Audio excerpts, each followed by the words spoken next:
Welcome to my art studio! Hey, my name is Kimber, and I'm an artist who specializes in oil painting and linocut printmaking. Today, I'm taking you on a tour of my basement art studio. I'll share some challenges I face being in a basement, how I deal with them, and also some tips to make a space your own. Are you ready? To the basement we go! I wanted to first give you a sense of what the space looked like before, and also during. It took me a few tries to figure out the layout I wanted, but in the end, this is where I landed. I divide the room up into different zones for the different types of work that I do regularly. So my studio has its quirks, every space will, but it truly is my creative haven. First up, let me show you my printmaking area. Now this table has so many drawers and it holds so much. I haven't even filled all the drawers yet. The table is actually something that my dad refinished for me. It was an old cabinet that he had in his garage. He repainted it and we put a new topper on, which I will talk more about later. So I organize each drawer based on the type of tool or supplies. So this one has all of my brayers, also just called ink rollers. Another drawer holds my assortment of carving tools, ink scrapers, my barons, which I use to transfer the ink from the block to the paper. I might do a future video with a rundown of all my supplies for at-home linocut printmaking. Drop a comment if that's something you might be interested in. Then I also have a drawer where I keep all of my carved linocut blocks. These are from my Nature's Dance collection, which I still love. I used Easy Cut lino from Richardson for these blocks. I like the Easy Cut lino because it's a little softer and easier to carve into than traditional lino can be, but it still holds detail quite well.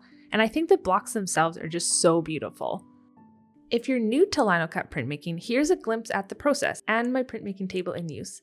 Since the entire tabletop is glass, I have a lot of room to roll out my ink and ink up the block, which is super helpful. For a smaller at-home setup, this is perfect for me.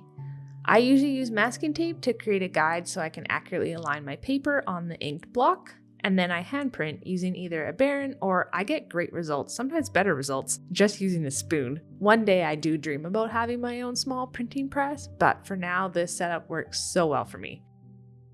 Now I just want to mention my glass tabletop. The base is an IKEA desk topper with glass secured on top. I think we had some extra glass from a door and my dad and I very carefully cut it down to size.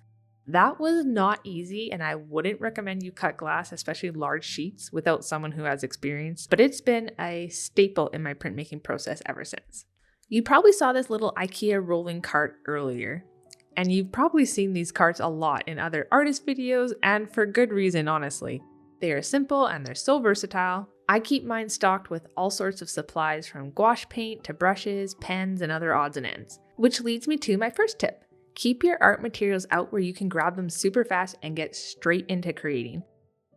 Tip number 2, upcycle household items to store art supplies. This is a great way to make the studio unique to you and also honestly spend less money.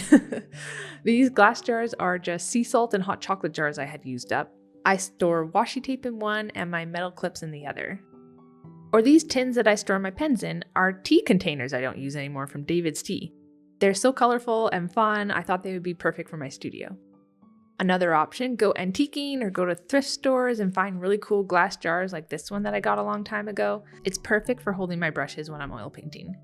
This little container was originally a makeup organizer that was gifted to me, but I thought it would be fun in my studio. This one's from IKEA and this one's from the dollar store, so you can also get inexpensive options for containers at other stores. And just find creative ways to reuse things. This is a little phone tripod that I now use to display my printed reference images while painting. Or this little basket my mom wasn't using anymore. It's cute and a perfect size for small items I want to have close at hand. I'm still deciding where I want to put it. Should it go in my printmaking area and hold my relief ink? Or maybe over near my oil painting easel to hold my oils and mediums? I do think it's important and fun to play around and try different orientations when you're setting up your studio space.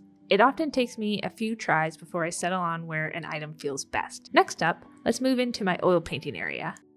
I have combined storage and color mixing station on the left, and then I have another IKEA rolling cart for oil painting supplies I want fast access to. This easel my dad also made. He can pretty much build anything, which comes in handy quite a bit. I like that I can accommodate a wide range of panels and they sit perfectly upright so I don't get any skewed angles while I'm painting. It has a ledge I can use. I usually put my maul stick on there.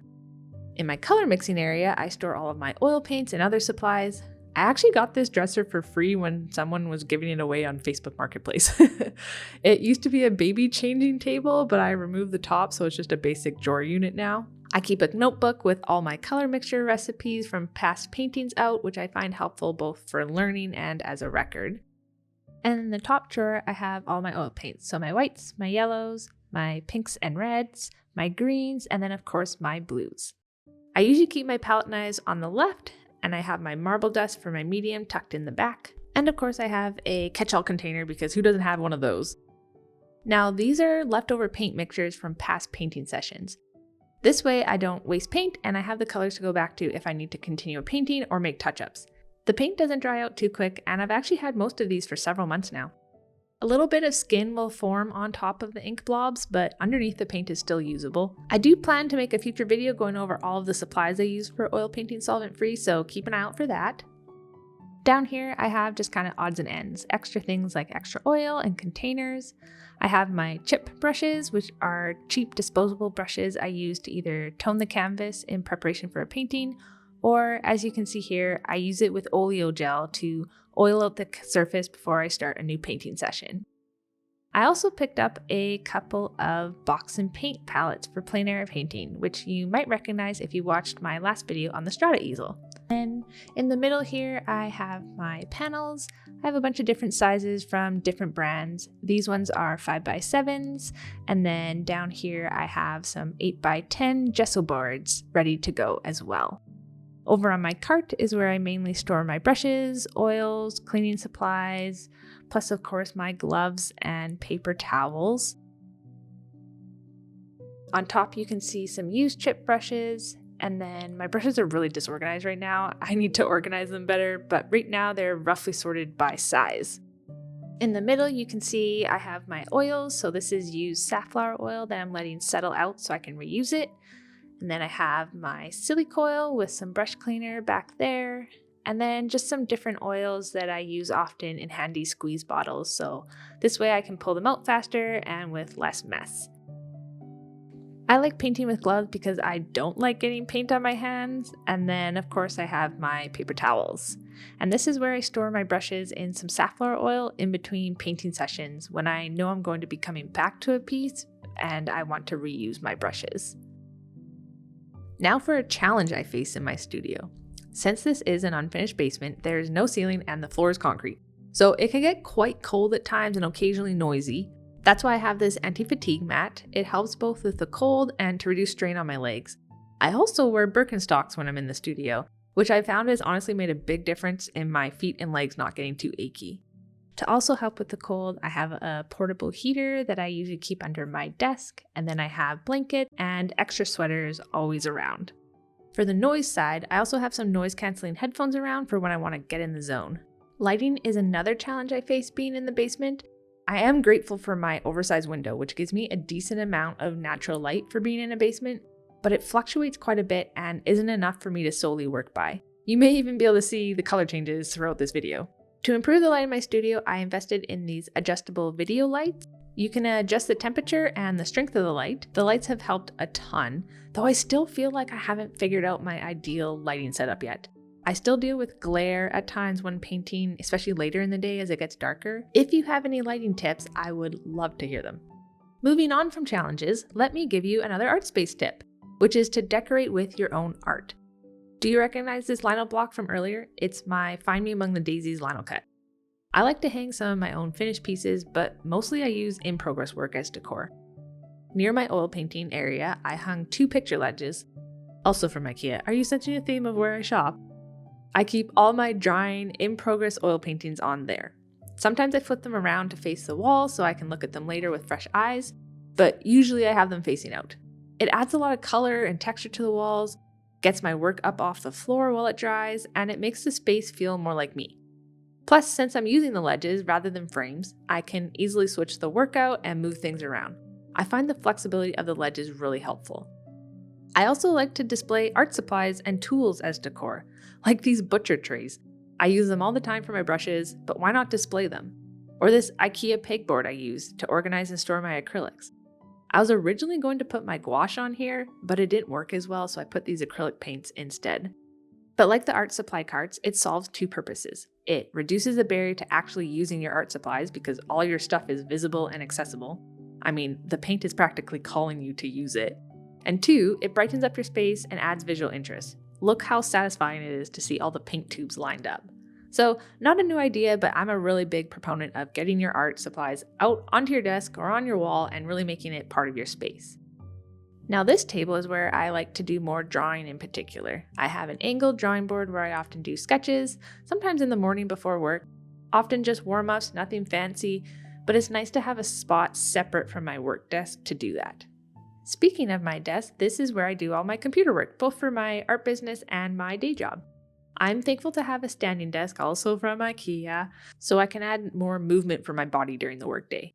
I've kept it a bit more minimal, but I've decorated the wall behind with prints from a variety of artists that I love. It makes me smile whenever I sit at my desk.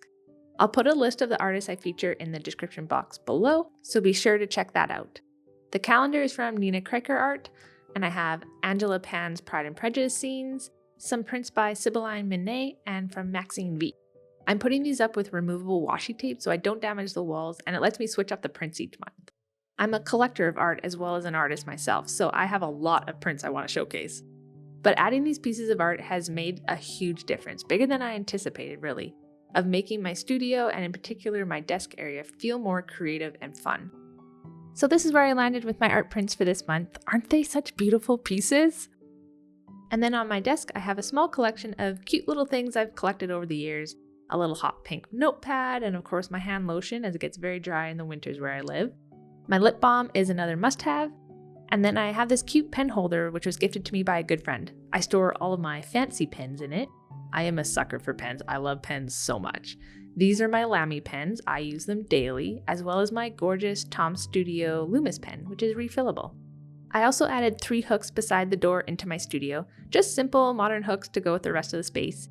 I use them to store my painting clothes and bags. My goal is always to make my space enjoyable to be in and functional. And finally, behind the door, we have what I call my multi-purpose area. It's where I do a lot of hands-on projects that don't quite fit in the other areas. On one end, I have my sketchbooks and lamp. On the other is my printer. Oh, another tip. Embrace the quirks of your space, like this pool noodle. I needed a door stopper here, so my dad gave me this pool noodle to use. It makes me laugh when I see it now and actually worked great. Up top on this shelf, I have my Cricut. I like having it out of the way, but within easy reach when I need it. I keep some pretty sketchbooks out as decor again, and then I use these drawers for storing a lot of flat items like prints, extra paper and sketchbooks, packing supplies, things like that. This table is actually another one that my dad and I built together several years ago. It's a kitchen countertop from IKEA, and then we did custom legs and bracket. I wanted a space to sit and carve my lino blocks or paint while still having flexible storage with these IKEA drawer units. I like this setup because I can change the placement of the drawers under the desk or pull them out to use as a side table, and I'll always have a place to sit. I've been using this table a lot for gouache paintings lately. I like being able to come down in the evening after dinner and do a little study, or in this case, I'm prepping some sketchbook pages with color for future paintings. Having a dedicated space to create art and leave my art supplies out has been such a blessing to me. It wasn't that long ago that all of my art supplies were packed away for many months, and I just had my sketchbook and some pens and a watercolor palette. So I don't take the space I have now for granted. And if you don't have a studio space of your own right now, that's okay. You don't need a studio to make amazing art that is meaningful to you. Does it make it more convenient and faster to get to work when you do have a studio? Of course it does. But I want to encourage you to create with or without a dedicated space for art. Your life will be richer for it. You can see I have my canvas lamp here, which is great for both light and overhead recordings. I am such a sucker for marble, so when Canvas released this edition of the lamp several years ago, I was like, marble and gold, sold. I like how adjustable the lamp is, and it does a great job recording top views when painting in your sketchbook. I do find the ring light a bit tricky at times. You can see here I get a glare from my wet paint when I use the overhead ring light while recording, so still working out some bugs, but I do enjoy the lamp. Plus, it's just so aesthetic, and I'll be honest, that does matter to me. I like to surround myself with things I find beautiful. So that's my basement studio in a nutshell. If you enjoyed this tour of my art studio, please consider hitting the like button and subscribing if you don't already. It really does help out my channel and helps me to keep making videos for you. Also, I would love to chat with you in the comments. What is a must-have in your studio? I'm always looking for new ideas and creative ways to organize. Thanks for hanging out with me in my studio today, and I'll catch you in the next one. Bye!